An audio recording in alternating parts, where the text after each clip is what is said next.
सा पर्यायवाची शब्द नहीं है। देखिए शशांक जो है ना ये सूर्य का पर्यायवाची शब्द नहीं, ये शशांक जो है ना ये चंद्रमा का पर्यायवाची शब्द है। तो राइट आंसर की अगर मैं बात करूं तो ऑप्शन नंबर डी करेक्ट हो जाएगा। भास्कर हुआ, मार्तंड हुआ, रवि हुआ, ये सूर्य के पर्यायवाची शब्द होते हैं, लेकिन शशांक जो है ये चंद्रमा का पर्यायवाची शब्द होता है, ना कि सूर्य का। नवा क्वेश्चन हमारा, जिसे मृत्यु ना हो उसके लिए एक शब्द क्या होगा? अजर, अमर, अक्षय, नश्वर। जिसे मृत्यु ना हो तो उसे क्या कहते हैं? तो भाई जिसे मृत्यु ना हो उसे हम अमर कहते हैं, जो कभी ना मरे। तो नवे क्वेश्चन की अगर मैं बात करूं भी तो नवे क्वेश्चन का जो राइट आंसर जाएगा ऑप्शन नंबर बी के साथ में। 10वां क्वेश्चन देखेगा, बालक शब्द का स्त्रीलिंग रूप क्या होगा भाई? बालिका, बालिनी, बालकी या बाल्या। अब देखिए बालक जो है ना ये पुल्लिंग शब्द है, जब आप इसका स्त्रीलिंग शब्द करोगे तो इसका स्त्रीलिंग शब्द क्या बनेगा? बालिका बन जाएगा। तो 10वें क्वेश्चन की अगर मैं बात करूंगी तो 10वें क्वेश्चन का जो राइट आंसर जाएगा ऑप्शन नंबर ए के साथ में। 11वां क्वेश्चन में क्या पूछ रहा है कि कला शब्द का सही भिन्नार्थक शब्द कौन सा है, यानी भिन्न अर्थ वाला शब्द? विद्या, शाखा, चंद्रमा का भाग, उपरोक्त सभी। तो कला शब्द का सही भिन्न अर्थ वाला शब्द कौन सा होगा? ये सभी, यानी उपरोक्त सभी। तो 11वें क्वेश्चन की अगर मैं बात करूं भी तो 11वें क्वेश्चन का जो राइट आंसर जाएगा मेरे प्यारे बच्चों ऑप्शन नंबर डी के साथ में। अगला क्वेश्चन क्या है कि काक चेष्टा मुहावरे का अर्थ क्या होता है? बहुत सावधानी से कार्य करना, बहुत जल्दी करना, व्यर्थ परिश्रम करना, अत्यधिक शोर करना। तो काक चेष्टा मुहावरे का अर्थ क्या होता है? तो भाई काक चेष्टा मुहावरे का अर्थ होता है बहुत सावधानी से कार्य करना। तो 12वें क्वेश्चन की अगर मैं बात करूं भी तो 12वें क्वेश्चन का जो राइट आंसर जाएगा ऑप्शन नंबर ए के साथ में। यार बच्चों 13वां क्वेश्चन देखेगा, निम्न में से कौन सा वाक्य शुद्ध है? देखिए 4 ऑप्शंस आपके सामने दिए गए हैं, यहां पर आपको शुद्ध वाक्य की पहचान करनी है। वह मुझसे बड़ा है, ये आपका शुद्ध वाक्य हो जाएगा। ठीक है, तो 13वें क्वेश्चन की अगर मैं बात करूं तो ऑप्शन नंबर ए करेक्ट हो जाएगा। इसके लिए ना कोई ट्रिक होती है, ना कोई नियम होता है, ना कोई इसकी परिभाषा होती है। इसको पढ़िए, इसके लिए चाहिए प्रैक्टिस। तो जितनी ज़्यादा प्रैक्टिस आप कर सकते हो प्रैक्टिस कर लीजिए, क्योंकि आप लोगों के पास सिर्फ और सिर्फ 3 से 4 दिन शेष बचे हुए हैं। 4 दिन या 5 दिन मान लीजिए, कम से कम 5 दिन बचे हैं आप लोगों के पास। आज का दिन मिला के बता रहा हूँ, ठीक है। तो तैयारी चीज करते रहिए, 4 दिन रिविजन कर लीजिए अच्छे से। अगला क्वेश्चन क्या है गाइस? अगला क्वेश्चन है कि भारत भारती काव्य संग्रह के रचयिता कौन है?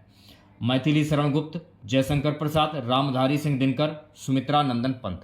तो भारत भारती काव्य संग्रह के रचयिता कौन है? तो मेरे प्यारे बच्चों भारत भारती काव्य संग्रह के रचयिता हैं मैथिली शरण गुप्त।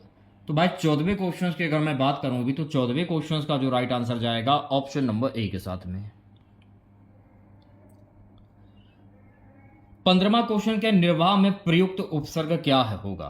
तो मैंने आपको क्या बताया कि स्टार्टिंग का जो शब्द होता है वो आपका उपसर्ग होता है और लास्ट वाला जो शब्द होता है वो प्रत्यय होता है। तो निर्वाह में प्रयुक्त उपसर्ग क्या होगा? निर। आपको पता चला क्या मैं बोल रहा हूं? निर। तो निर कैसे लिखा जाएगा? निर लिखा जाएगा ऐसे। तो निर्वाह में प्रयुक्त उपसर्ग कौन सा होगा? निर हो जाएगा भाई। तो 15वें क्वेश्चन की अगर मैं बात करूंगी तो 15वें क्वेश्चन का जो राइट आंसर जाएगा ऑप्शन नंबर सी के साथ में। 16वां क्वेश्चन आपकी स्क्रीन पर, घर का भेदी लंका ढाए लोक तृतीय का सही अर्थ क्या होगा? अपना आदमी अधिक हानि पहुंचाता है, शत्रु अधिक हानि पहुंचाता है, धनवान आदमी घर उजाड़ता है, घर बड़ा होने पर विपत्ति आती है। तो घर का भेदी लंका ढाए लोक तृतीय का सही अर्थ क्या होगा? अपना आदमी अधिक हानि पहुंचाता है। तो भाई 16वें क्वेश्चन की अगर मैं बात करूंगी तो 16वें क्वेश्चन का जो राइट आंसर जाएगा ऑप्शन नंबर ए के साथ में। अब देखिए यहां पर क्या पूछा जा रहा है कि अशुद्ध वाक्य चुनिए। यहां पर देखिए आपको अशुद्ध वाक्य की पहचान करनी है। 4 ऑप्शंस आपके सामने हैं और आपको आंसर कहां बताना है? कमेंट बॉक्स में बताइए अशुद्ध वाक्य कौन सा होगा इनमें से। मैं कल वहां गया था न, मैं कल वहां गया न था न। तो 17वें क्वेश्चन की अगर मैं बात करूं ये आपका अशुद्ध वाक्य हो जाएगा, तो सी ऑप्शन करेक्ट हो जाएगा।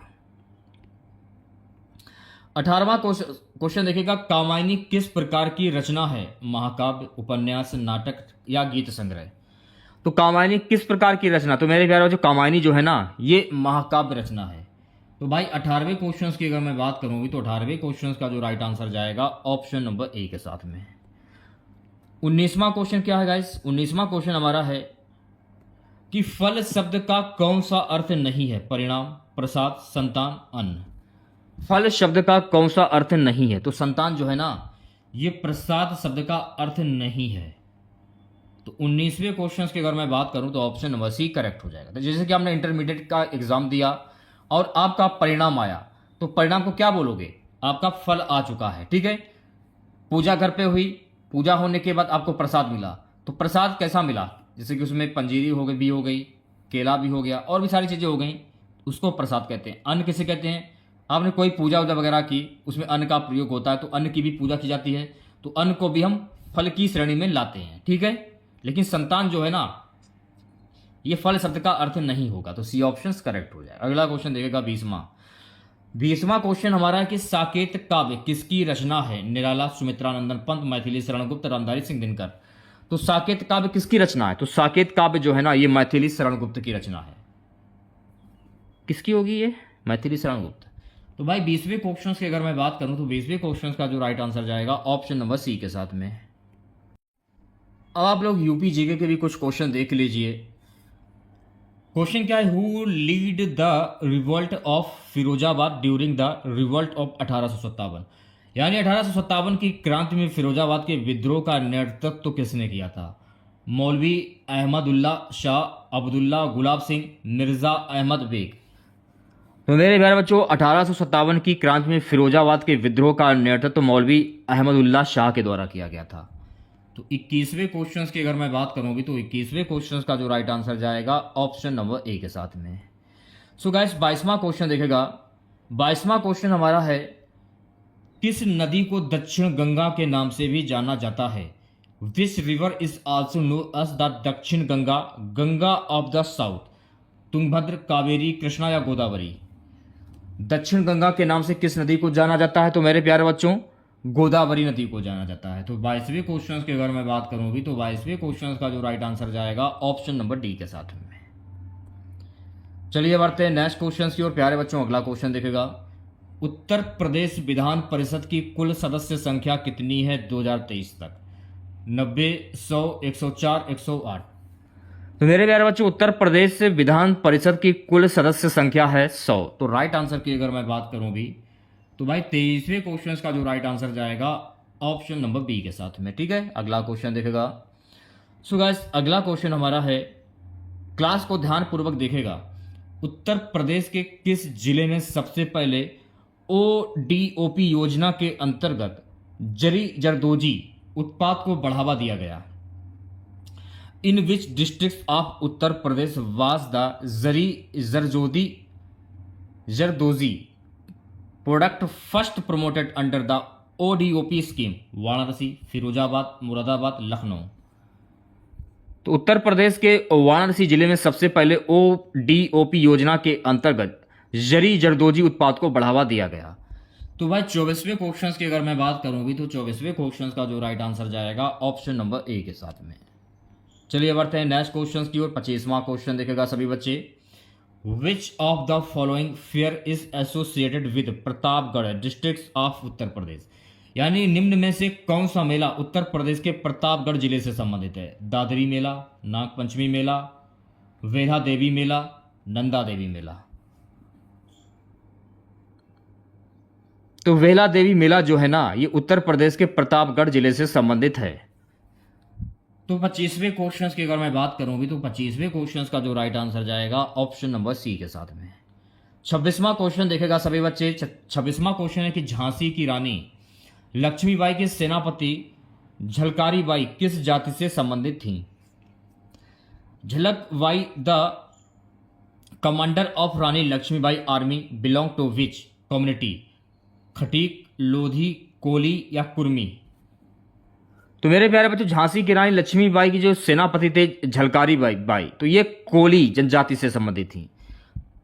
तो 26वें क्वेश्चन की अगर मैं बात करूंगी तो 26वें क्वेश्चन का जो राइट आंसर जाएगा ऑप्शन नंबर सी के साथ में। प्यारे बच्चों अगला क्वेश्चन देखेगा। अगला क्वेश्चन है, चंद्रशेखर आजाद ने 1931 में अपने प्राण कहां त्यागे थे? Kanpur, Allahabad, Alfred park, Jhansi, Lucknow. तो चंद्रशेखर आजाद ने 1931 में अपने प्राण इलाहाबाद अल्फ्रेड पार्क में त्यागे थे। तो 27वें क्वेश्चन की अगर मैं बात करूंगी तो भाई 27वें क्वेश्चन का जो राइट आंसर जाएगा ऑप्शन नंबर बी के साथ में। 28वां क्वेश्चन देखेगा सभी बच्चे प्यारे बच्चों। 28वां क्वेश्चन हमारा है, what was the real name of Premchand? Premchand का वास्तविक नाम क्या था? सूर्यकांत त्रिपाठी, धनपत राय श्रीवास्तव, राम नरेश त्रिपाठी, महावीर प्रसाद द्विवेदी। तो प्रेमचंद का जो वास्तविक नाम था मेरे प्यारे बच्चों, इनका नाम था धनपत राय श्रीवास्तव। तो 28वें क्वेश्चन की अगर मैं बात करूं भी तो 28वें क्वेश्चन का जो राइट आंसर जाएगा ऑप्शन नंबर बी के साथ में। अगला क्वेश्चन देखेगा सभी बच्चे प्यारे बच्चों। अगला क्वेश्चन हमारा है कि उत्तर प्रदेश की ओबरा तापीय विद्युत परियोजना किस जिले में स्थित है? The Obra thermal power project of Uttar Pradesh is located in which district? Sonbhadra, Mirzapur, Jhansi या चंदौली? तो मेरे प्यारे बच्चे उत्तर प्रदेश की ओबरा तापीय विद्युत परियोजना जो है ना, ये सोनभद्र जिले में स्थित है। तो भाई 29वें क्वेश्चन की अगर मैं बात करूंगी तो 29वें क्वेश्चन का जो राइट आंसर जाएगा ऑप्शन नंबर ए के साथ में। अगला क्वेश्चन देखेगा, चलिए बढ़ते हैं नेक्स्ट क्वेश्चन की ओर प्यारे बच्चों। अगला क्वेश्चन हमारा है कि लखनऊ को भारत का पहला AI सिटी बनाने के लिए 10,732 करोड़ का निवेश किस मिशन के तहत किया गया?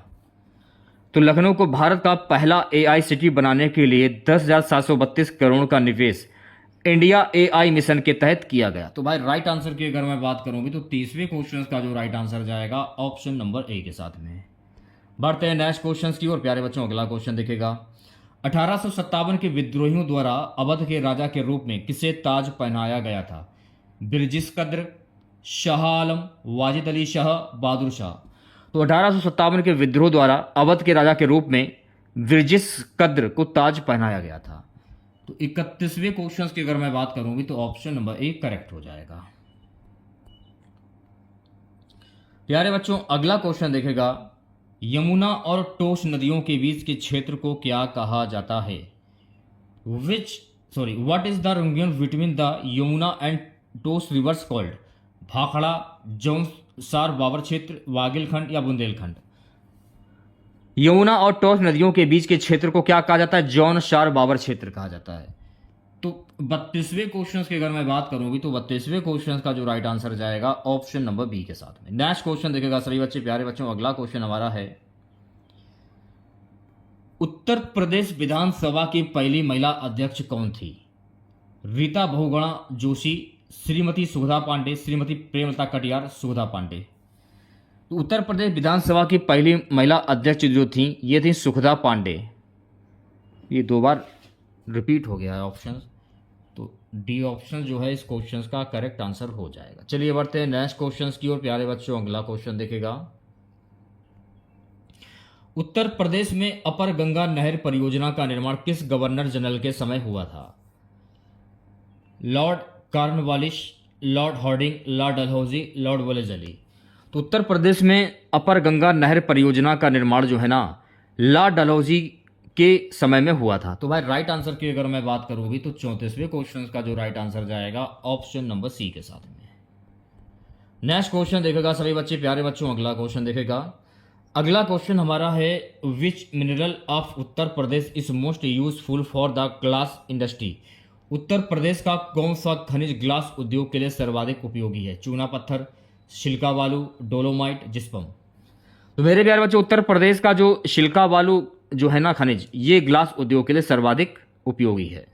तो राइट आंसर की अगर मैं बात करूंगी तो 35वें क्वेश्चन का जो राइट आंसर जाएगा मेरे प्यारे बच्चों ऑप्शन नंबर बी के साथ में। बढ़ते हैं नेक्स्ट क्वेश्चन की और अगला क्वेश्चन देखेगा। सो गाइस अगला क्वेश्चन हमारा, which fair of Prayagraj is known as Ardh Kumbh? Prayagraj का कौन सा मेला अर्ध कुंभ के नाम से प्रसिद्ध है? काली मेला, माघ मेला, रथ मेला या छठ मेला? तो मेरे प्यारे बच्चों प्रयागराज का जो माघ मेला जो है ना ये अर्ध कुंभ के नाम से प्रसिद्ध है, तो माघ मेला। तो 36वें क्वेश्चन की अगर मैं बात करूं भी तो 36वें क्वेश्चन का जो राइट आंसर जाएगा ऑप्शन नंबर बी के साथ में। नेक्स्ट क्वेश्चन देखेगा सभी बच्चे प्यारे बच्चों। अगला क्वेश्चन हमारा है, निराला सूर्यकांत त्रिपाठी की कविता संग्रह अनामिका का प्रकाशन किस वर्ष हुआ था? In which year was Nirala poetry collection Anamika published? 1922, 1930, 1923, 1941। तो किस वर्ष में हुआ था? तो ये हुआ था मेरे प्यारे बच्चों वर्ष 1923 में। तो 37वें क्वेश्चन की अगर मैं बात करूंगी तो ऑप्शन नंबर सी करेक्ट हो जाएगा। नेक्स्ट क्वेश्चन देखेगा सभी बच्चे प्यारे बच्चों। अगला क्वेश्चन हमारा है, which industrial city of Uttar Pradesh is called the glass city of India? यानी कि उत्तर प्रदेश का कौन सा औद्योगिक नगर भारत की कांच नगरी के रूप में कहलाता है? फिरोजाबाद, मुरादाबाद, कानपुर, वाराणसी। तो मेरे प्यारे बच्चों, उत्तर प्रदेश का जो फिरोजाबाद जो है ना, ये भारत की कांच नगरी के रूप में कहलाता है। तो 38वें क्वेश्चन की अगर मैं बात करूं भी तो ऑप्शन नंबर ए करेक्ट हो जाएगा। बढ़ते हैं नेक्स्ट क्वेश्चन की और अगला क्वेश्चन देखेगा सभी बच्चे प्यारे बच्चों। अगला क्वेश्चन हमारा है 2023 में उत्तर प्रदेश के किस जिले में गंगा विलास क्रूज का शुभारंभ प्रधानमंत्री नरेंद्र मोदी के द्वारा किया गया? In 2023 in which districts of Uttar Pradesh did prime minister Narendra Modi launch the Ganga Vilas cruise? Varanasi, Prayagraj, Ghazipur या लखनऊ? तो राइट आंसर की अगर मैं बात करूं, वाराणसी इस क्वेश्चन का करेक्ट आंसर हो जाएगा, ऑप्शन नंबर ए। ठीक है, चलिए बढ़ते हैं नेक्स्ट क्वेश्चन की और अगला क्वेश्चन देखेगा। अगला क्वेश्चन है गाइस, किस क्रांतिकारी को काकोरी षड्यंत्र केस में फांसी दी गई थी? Which revolutionary was hung in the Kakori conspiracy case? Ashfaq Ullah Khan, Chandrashekhar Azad, Rajguru Bhagat Singh? Kakori षड्यंत्र केस में फांसी जो है ना, अशफाक उल्ला खां को दी गई थी। तो 40वें क्वेश्चन की अगर मैं बात करूं भी तो 40वें क्वेश्चन का जो राइट आंसर जाएगा ऑप्शन नंबर ए के साथ में। अगला क्वेश्चन देखेगा। सो गाइस, अगला क्वेश्चन हमारा कि थिम्पू किस पड़ोसी देश की राजधानी है और वहां की मुद्रा क्या है? नेपाल नेपाली रुपया, भूटान न्यूट्रम, म्यांमार कयात, बांग्लादेश टका? तो राइट आंसर की अगर मैं बात करूं भी, भूटान न्यूट्रम। तो राइट आंसर क्या होगा? बी ऑप्शन जो है इस क्वेश्चन का राइट आंसर क्या होगा? ऑप्शन नंबर बी, यानी थिम्पू जो है ये भूटान की राजधानी और भूटान की जो मुद्रा है ये है न्यूट्रम। चलिए बढ़ते हैं नेक्स्ट क्वेश्चन की और अगला क्वेश्चन देखेगा। अगला क्वेश्चन है गाइस, भारत का सबसे नया नवीनतम राज्य कौन सा जिसे 2014 में बनाया गया था? छत्तीसगढ़, उत्तराखंड, झारखंड या तेलंगाना? तो भारत का सबसे नया नवीनतम राज्य कौन सा है जिसे 2014 में बनाया गया था? तो ये राज्य जो है गाइस तेलंगाना। तो डी ऑप्शन जो है गाइस इस क्वेश्चन का करेक्ट आंसर हो जाएगा। चलिए बढ़ते हैं नेक्स्ट क्वेश्चन की और अगला क्वेश्चन देखेगा। यारे बच्चों, अगला क्वेश्चन हमारा है, भारतीय संसद का संयुक्त सदन ज्वाइंट सिटिंग किसके द्वारा बुलाया जाता है? प्रधानमंत्री, राष्ट्रपति, लोकसभा अध्यक्ष, उपराष्ट्रपति? Who summons the joint sitting of the Indian parliament? तो मेरे प्यारे बच्चों, भारतीय संसद का संयुक्त सत्र जो है ना ये राष्ट्रपति के द्वारा बुलाया जाता है। तो 43वें क्वेश्चन की अगर मैं बात करूं भी तो 43वें क्वेश्चन का जो राइट आंसर जाएगा ऑप्शन नंबर बी के साथ में। सो गाइस, अगला क्वेश्चन हमारा, राष्ट्रीय मतदाता दिवस नेशनल वोटर्स डे भारत में कब मनाया जाता है? When is national voters day celebrated in India? 25 जनवरी, 26 जनवरी, 1 जुलाई या 2 अक्टूबर?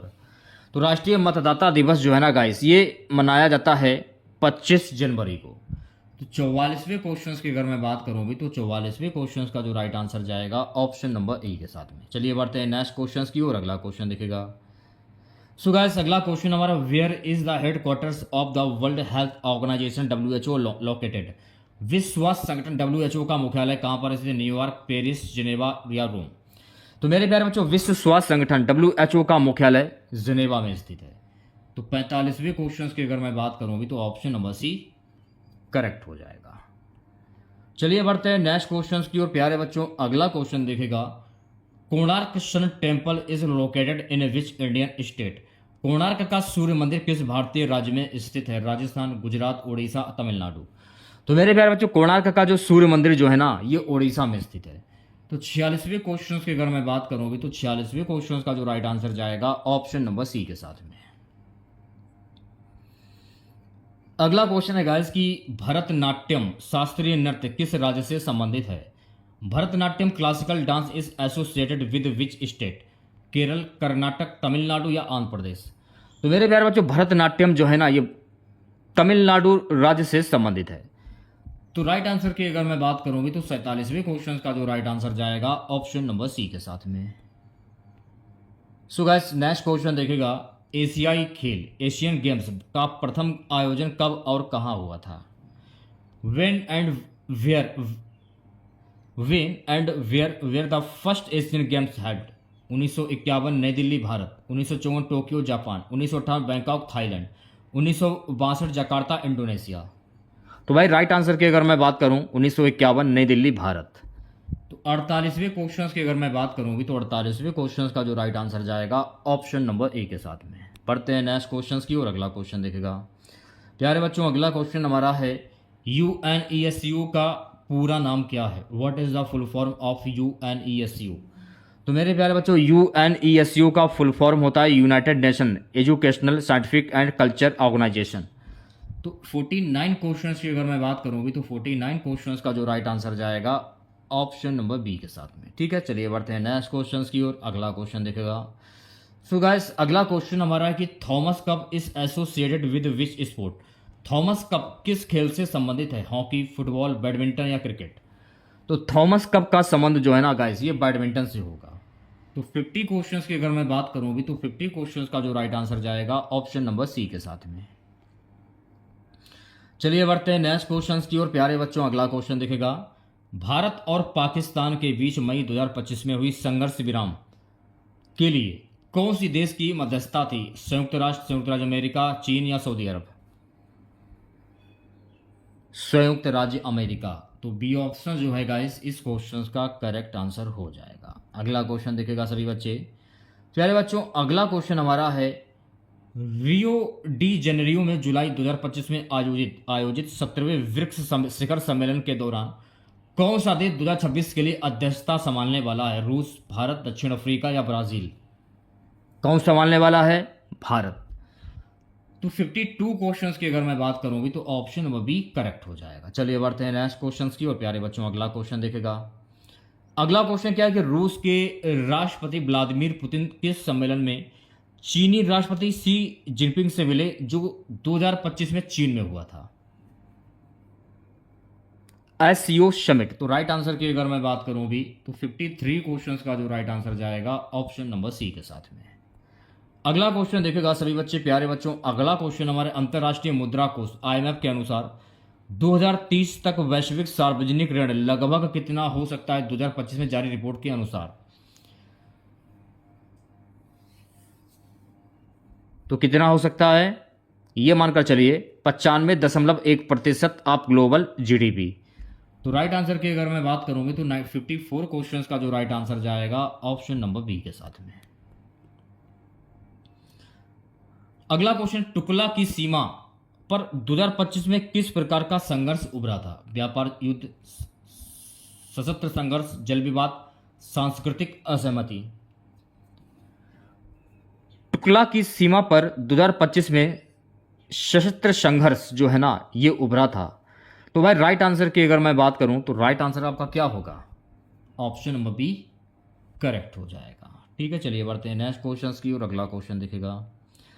सो गाइस अगला क्वेश्चन हमारा मई 2025 में भारत ने पाकिस्तान को क्या मानवीय चेतावनी दी? इंडस वाटर ट्रीटी के माध्यम से नहीं बल्कि विशेष रूप से किया गया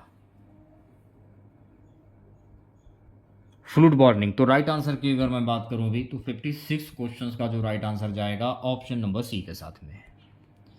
प्यारे बच्चों अगला क्वेश्चन देखेगा। आईएमएफ के अनुसार 2025 में वैश्विक आधिकारिक डाटा कितना अनुमानित था? आईएमएफ के अनुसार 2025 में वैश्विक आधिकारिक डाटा कितना अनुमानित था? यह अनुमानित था 5.1% ऑफ जीडीपी।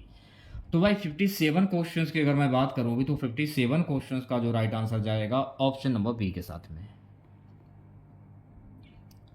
अगला क्वेश्चन क्या है? यूरोप की राजनीतिक दिशा पर 2025 के समय कौन सी ताकतों के बीच संघर्ष को मुख्य रूप से केंद्रित माना गया था? इंपॉर्टेंट क्वेश्चन से 5 स्टार लगा लीजिए। तो ए ऑप्शन जो है गाइस इस क्वेश्चन का करेक्ट आंसर हो जाएगा। ओके, इसको पूरा क्या बोला जाएगा? इसको बोला जाएगा लिबरल इंटरनेशनलिज्म वस नेशनलाइज्ड पॉपुलिस्ट। ठीक है, तो ये ऑप्शन करेक्ट हो जाएगा। अगला क्वेश्चन देखेगा सभी बच्चे प्यारे बच्चों। अगला क्वेश्चन हमारा है कि मलियन विरोध प्रदर्शन किस राजनीतिक घटना के जवाब में शुरू हुए थे? इंपॉर्टेंट क्वेश्चन से 5 स्टार लगा लीजिए। देखिए जो भी क्वेश्चन मैं आपको करा रहा हूँ बिल्कुल इंपॉर्टेंट क्वेश्चन मैं आपको करा रहा हूँ, क्योंकि समय आपके पास बहुत ही कम बचा हुआ है एग्ज़ाम होने में, इसलिए मैं आपको वही क्वेश्चन करा रहा हूँ जो कि आपके एग्ज़ाम में पूछे जाने की संभावना सबसे ज़्यादा। तो 59 क्वेश्चंस की अगर मैं बात करूँ तो ऑप्शन नंबर ए करेक्ट हो जाएगा। सो गाइस नेक्स्ट क्वेश्चन देखिएगा। अगला क्वेश्चन है हमारा कि जय रामदास ने वर्ल्ड लीडरशिप फोरम 2025 में किस बात पर जोर दिया था। जयराम नाथ ने वर्ल्ड लीडरशिप फोरम 2025 में किस बात पर जोर दिया था।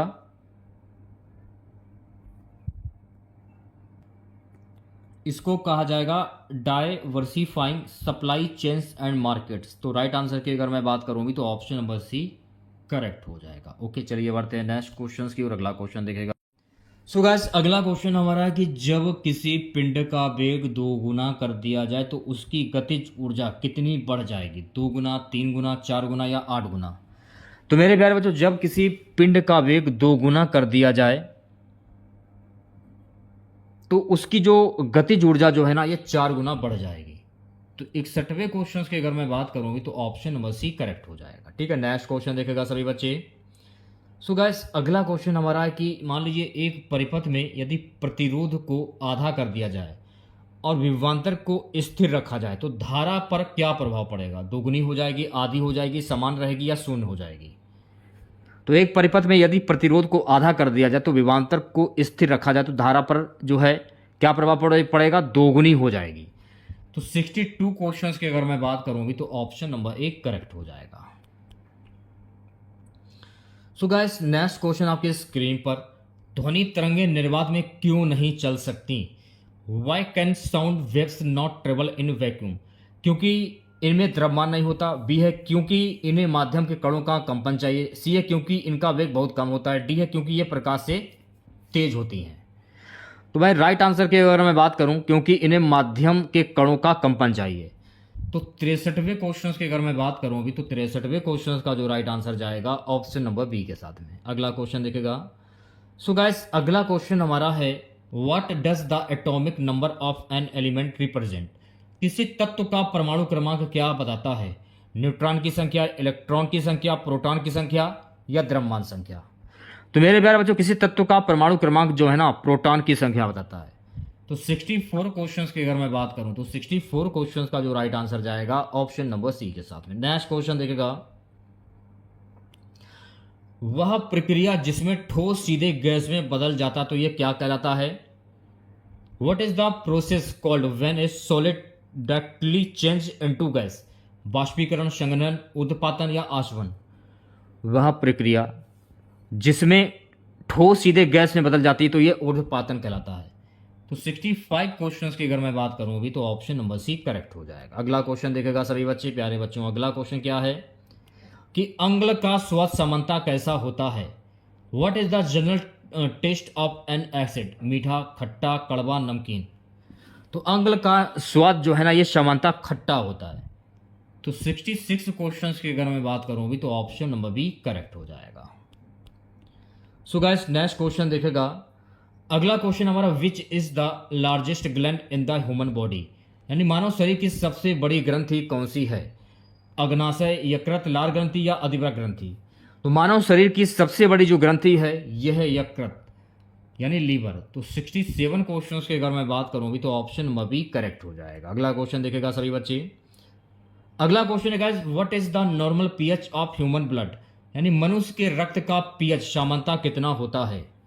तो मनुष्य के रक्त का पीएच सामान्यता 7.35 से 7.45 होता है। तो भाई राइट आंसर की अगर मैं बात करूं भी तो 68 क्वेश्चंस का जो राइट आंसर जाएगा ऑप्शन नंबर सी के साथ में।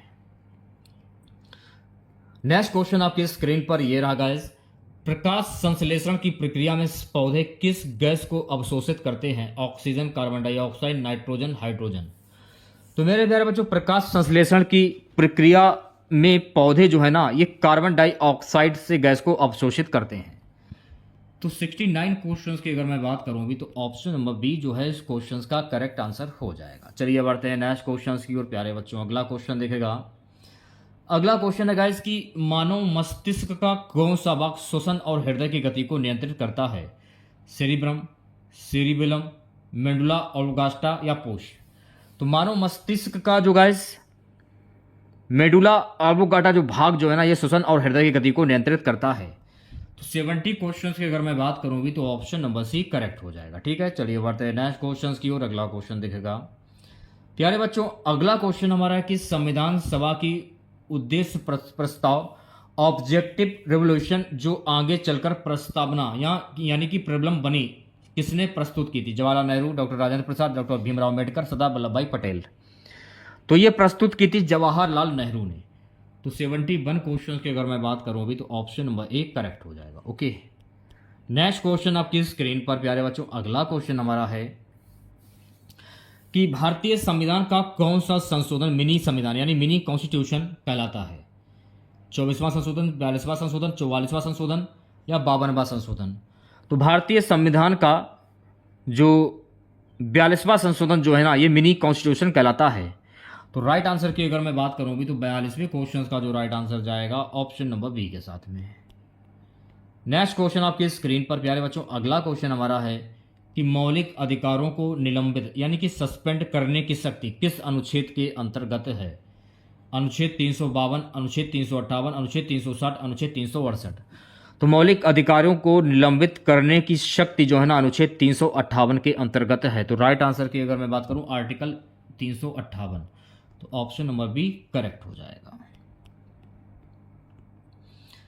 सो गाइस, अगला क्वेश्चन हमारा है कि who precedence over the joint sitting of the Indian parliament? संयुक्त बैठक ज्वाइंट सिटिंग की अध्यक्षता कौन करता है? राष्ट्रपति, लोकसभा अध्यक्ष, उपराष्ट्रपति या प्रधानमंत्री? तो मेरे प्यारे बच्चों, संयुक्त बैठक ज्वाइंट सिटिंग की जो अध्यक्षता जो है ना, ये लोकसभा अध्यक्ष के द्वारा की जाती है। तो 74 क्वेश्चंस की अगर मैं बात करूं भी तो ऑप्शन नंबर बी करेक्ट हो जाएगा। सो गाइस, नेक्स्ट क्वेश्चन हमारा है कि समान नागरिक संहिता यूनिफॉर्म सिविल कोड का प्रावधान संविधान के किस अनुच्छेद में है? अनुच्छेद 43, अनुच्छेद 44, अनुच्छेद 45, अनुच्छेद 46। Provision of uniform civil code UCC is given under which article of the constitution? तो समान नागरिक संहिता यूनिफॉर्म सिविल कोड का प्रावधान संविधान के अनुच्छेद 44 में है। तो भाई 75 क्वेश्चंस की अगर मैं बात करूं भी तो ऑप्शन नंबर बी करेक्ट हो जाएगा। अगर आप लोगों से ये पूछा जाए कि यूनिफॉर्म सिविल कोड को लागू करने वाला पहला राज्य कौन बना है, तो ये उत्तराखंड राज्य बना है। तो ये भी आपको ध्यान में रखना है। अगला क्वेश्चन क्या है guys? Which schedule of the Indian constitution is related to language? भारतीय संविधान की कौन सी अनुसूची भाषाओं से संबंधित है? 7वीं अनुसूची, 8वीं अनुसूची, 9वीं अनुसूची, 10वीं अनुसूची? तो भारतीय संविधान की जो 8वीं अनुसूची जो है ना, ये भाषाओं से संबंधित है। तो 76वें क्वेश्चन की अगर मैं बात करूं भी तो ऑप्शन नंबर बी करेक्ट हो जाएगा। अगला क्वेश्चन देखेगा सभी बच्चे, बेसिक स्ट्रक्चर डॉक्ट्रिन किस केस से जुड़ा है? Golaknath case, Keshavananda Bharati case, Minerva Mills case, Shankar Prasad case? The basic structure doctrine is associated with which case? Keshavananda Bharati case से जुड़ा है। तो 77 क्वेश्चंस की अगर मैं बात करूं अभी तो ऑप्शन नंबर बी करेक्ट हो जाएगा। अगला क्वेश्चन देखेगा सभी बच्चे। प्यारे बच्चों, अगला क्वेश्चन हमारा है कि भारतीय संविधान में संघ सूची, राज्य सूची और समवर्ती सूची किस अनुसूची में दी गई है? 5वीं अनुसूची, 6वीं अनुसूची, 7वीं अनुसूची या 8वीं अनुसूची? तो भारतीय संविधान में 7वीं अनुसूची में संघ सूची, राज्य सूची और समवर्ती सूची जो है दी गई। तो राइट आंसर की अगर मैं बात करूं भी तो 78 क्वेश्चंस का जो राइट आंसर जाएगा ऑप्शन नंबर सी के साथ में। अगला क्वेश्चन देखेगा सभी बच्चे। अगला क्वेश्चन है, भारतीय संविधान के अनुसार वित्त आयोग यानी फाइनेंस कमीशन कितने वर्षों के लिए गठित किया गया है? 3 वर्ष, 4 वर्ष, 5 वर्ष या 6 वर्ष? तो भारतीय संविधान के अनुसार वित्त आयोग यानी फाइनेंस कमीशन जो है ना, 5 वर्षों के लिए गठित किया गया है। 5 वर्षों के लिए। तो भाई 79 क्वेश्चंस की अगर मैं बात करूं भी तो ऑप्शन नंबर सी करेक्ट हो जाएगा। अगला क्वेश्चन देखेगा सभी बच्चे। पंचायती राज प्रणाली को संवैधानिक स्थिति किस संशोधन से मिली? 42वां संशोधन, 44वां संशोधन, 73वां संशोधन या 74वां संशोधन? तो मेरे प्यारे बच्चे, पंचायती राज प्रणाली की संवैधानिक स्थिति किस संशोधन में? 73वां संशोधन में। तो 80 क्वेश्चंस की अगर मैं बात करूं भी तो 80 क्वेश्चंस का जो राइट आंसर जाएगा ऑप्शन नंबर सी के साथ में। ओके प्यारे बच्चों, अगला क्वेश्चन देखेगा, the Mahalanobis model is associated with which 5 year plan? यानी कि महालनोबिस मॉडल किस पंचवर्षीय योजना से संबंधित है? प्रथम पंचवर्षीय योजना, द्वितीय पंचवर्षीय योजना, तृतीय पंचवर्षीय योजना, चतुर्थ पंचवर्षीय योजना। तो मेरे प्यारे बच्चों महालनोबिस मॉडल जो है ना ये द्वितीय पंचवर्षीय योजना से संबंधित है। तो 81 क्वेश्चंस की अगर मैं बात करूं भी तो 81 क्वेश्चंस का जो राइट आंसर जाएगा ऑप्शन नंबर बी के साथ में। अगला क्वेश्चन देखेगा, गार्डगिल मुखर्जी फार्मूला यानी गार्डगिल मुखर्जी फार्मूला का संबंध किससे है? कृषि सब्सिडी, केंद्र राज्य वित्तीय आवंटन, औद्योगिक नीति, बैंकों का राष्ट्रीयकरण। तो मेरे प्यारे बच्चों गार्डगिल मुखर्जी फार्मूला का संबंध जो है ना केंद्र राज्य वित्तीय आवंटन से है। तो भाई 82 क्वेश्चंस की अगर मैं बात करूं भी तो 82 क्वेश्चंस का जो राइट आंसर जाएगा ऑप्शन नंबर बी के साथ में। चलिए बढ़ते हैं नेक्स्ट क्वेश्चंस की और अगला क्वेश्चन देखेगा प्यारे बच्चों। अगला क्वेश्चन है कि भारत में नरसिम्हन कमेटी किस क्षेत्र के सुधार से जुड़ी थी? औद्योगिक सुधार, कृषि सुधार, बैंकिंग और वित्तीय क्षेत्र सुधार, श्रम सुधार। तो भारत में नरसिम्हन समिति जो है ना ये जुड़ी थी बैंकिंग और वित्तीय क्षेत्र सुधार से। तो भाई 83 क्वेश्चंस की अगर मैं बात करूं भी तो ऑप्शन नंबर सी करेक्ट हो जाएगा। चलिए बढ़ते हैं नेक्स्ट क्वेश्चंस की ओर प्यारे बच्चों। अगला क्वेश्चन देखेगा, ऑपरेशन ब्लैक बोर्ड योजना का मुख्य उद्देश्य क्या है? What was the main objective of the operation black board scheme? शिक्षा में आधारभूत संरचना सुधार, कृषि उत्पादन वृद्धि, वित्तीय समावेशन, निर्यात प्रोत्साहन। तो मेरे प्यारे बच्चों ऑपरेशन ब्लैक बोर्ड योजना का मुख्य उद्देश्य शिक्षा में आधारभूत संरचना सुधार। तो 84 क्वेश्चंस की अगर मैं बात करूं भी तो ऑप्शन नंबर ए जो है इस क्वेश्चंस का करेक्ट आंसर हो जाएगा। नेक्स्ट क्वेश्चन देखेगा सभी बच्चे प्यारे बच्चों। अगला क्वेश्चन क्या है, भारत में गोल्डन क्वाड्रिलेटरल प्रोजेक्ट किस प्रधानमंत्री के कार्यकाल में प्रारंभ हुआ था? PV Narasimha Rao, Atal Bihari Vajpayee, doctor Manmohan Singh, Rajiv Gandhi. In India golden quadrilateral project was launched during the tenure of which prime minister? तो ये लागू हुआ था, प्रारंभ हुआ था अटल बिहारी वाजपेयी के कार्यकाल में। तो 85 क्वेश्चंस की अगर मैं बात करूं भी तो ऑप्शन नंबर बी करेक्ट हो जाएगा। चलिए बढ़ते हैं नेक्स्ट क्वेश्चंस की और अगला क्वेश्चन देखेगा, 2017 में लागू किए गए जीएसटी में वन नेशन वन टैक्स की अवधारणा किस संवैधानिक संशोधन द्वारा लाई गई? 57वां संशोधन, 100वां संशोधन, 101वां संशोधन, 102वां संशोधन। 2017 में लागू किए गए जीएसटी में वन नेशन वन टैक्स की अवधारणा 101वें संशोधन के संवैधानिक संशोधन के द्वारा लाई गई। तो भाई 86 क्वेश्चंस की अगर मैं बात करूं भी तो ऑप्शन नंबर सी करेक्ट हो जाएगा। अगला क्वेश्चन देखेगा, सो गाइस अगला क्वेश्चन है कि trade related objects of intellectual property rights TRIPS समझौता किस संगठन से संबंधित है? थोड़ी सी की जो लैंग्वेज है थोड़ी सी कठिन है, इसको पढ़ने में थोड़ी सी प्रॉब्लम हो रही है, ठीक है। IMF, WTO, वर्ल्ड बैंक या UNCTAD?